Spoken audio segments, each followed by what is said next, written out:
জুলাই সনদে বাস্তবায়ন পদ্ধতি থাকছে না, চূড়ান্ত হচ্ছে এ সপ্তাহেই। বিস্তারিত সংবাদ। জুলাই জাতীয় সনদের খসড়া চলতি সপ্তাহের মধ্যে চূড়ান্ত করতে যাচ্ছে জাতীয় ঐকমত্য কমিশন। তবে সনদ তথা সংস্কার প্রস্তাব বাস্তবায়নের পদ্ধতি কি হবে তা জুলাই সনদে উল্লেখ থাকছে না। রাজনৈতিক দল ও বিশেষজ্ঞদের মতামতের ভিত্তিতে সনদ বাস্তবায়নের উপায় নিয়ে অন্তর্বর্তী সরকারের কাছে আলাদা সুপারিশ তুলে ধরবে জাতীয় ঐকমত্য কমিশন। বাস্তবায়ন পদ্ধতি জুলাই সনদের অংশ হবে না। ইতিমধ্যে জুলাই জাতীয় সনদের প্রাথমিক ও সমন্বিত খসড়া নিয়ে 2 দফা দলগুলোর মতামত নেওয়া হয়েছে। চূড়ান্ত খসড়া নিয়ে দলগুলোর কাছে আর মতামত নেওয়া হবে না। এটি চূড়ান্ত করে ঐকমত্য কমিশন এতে সই করার আহ্বান জানিয়ে দলগুলোর কাছে পাঠাবে।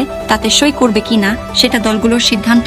জাতীয় ঐকমত্য কমিশন ও রাজনৈতিক দলের সূত্রে এসব তথ্য জানা গেছে। 6টি সংস্কার কমিশনের সংস্কার প্রস্তাব নিয়ে রাজনৈতিক দলগুলোর সঙ্গে 2 পর্বের আলোচনায় 83টি বিষয়ে ঐকমত্য ও সিদ্ধান্ত হয়। এগুলো নিয়ে তৈরি করা হচ্ছে জুলাই জাতীয় সনদ। জুলাই মাসে এই সনদ চূড়ান্ত করার লক্ষ্য থাকলেও তা পূরণ হয়নি।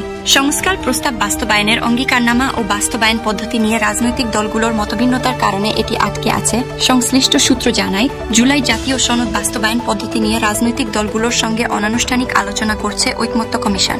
গতকাল সোমবার 17টি এবং এর আগের দিন 8টি দলের সঙ্গে অনানুষ্ঠানিক বৈঠক করে কমিশন।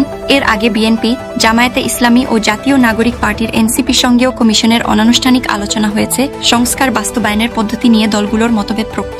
সংবিধান সংক্রান্ত প্রস্তাবগুলো আগামী সংসদের মাধ্যমে বাস্তবায়নের পক্ষে বিএনপি, জামায়াতে ইসলামী চায় গণভোট বা রাষ্ট্রপতির প্রোক্লেমেশনের ঘোষণা মাধ্যমে সনদ বাস্তবায়ন করা হোক। এনসিপি চায় গণপরিষদের মাধ্যমে সংবিধান প্রণয়ন করা হোক। জাতীয় ঐকমত্য কমিশন সূত্র জানায়, বিদ্যমান পরিস্থিতিতে কমিশন মনে করছে সনদ বাস্তবায়নের পদ্ধতি জুলাই সনদের অংশ করা হলে কোনো দল তাতে সই না করার আশঙ্কা আছে। এছাড়া জাতীয় ঐকমত্য কমিশনের কার্যপরিধিতে বাস্তবায়নের উপায় নির্ধারণের বিষয়টি উল্লেখ ছিল না। সংস্কার বাস্তবায়নের পদ্ধতি নিয়ে দলগুলোর মতভেদ। সংবিধান সংক্রান্ত প্রস্তাবগুলো আগামী সংসদের মাধ্যমে বাস্তবায়নের পক্ষে বিএনপি, জামায়াতে ইসলামী চায় গণভোট বা রাষ্ট্রপতির প্রোক্লেমেশনের ঘোষণা মাধ্যমে সনদ বাস্তবায়ন করা হোক। এনসিপি চায় গণপরিষদের মাধ্যমে সংবিধান প্রণয়ন করা হোক।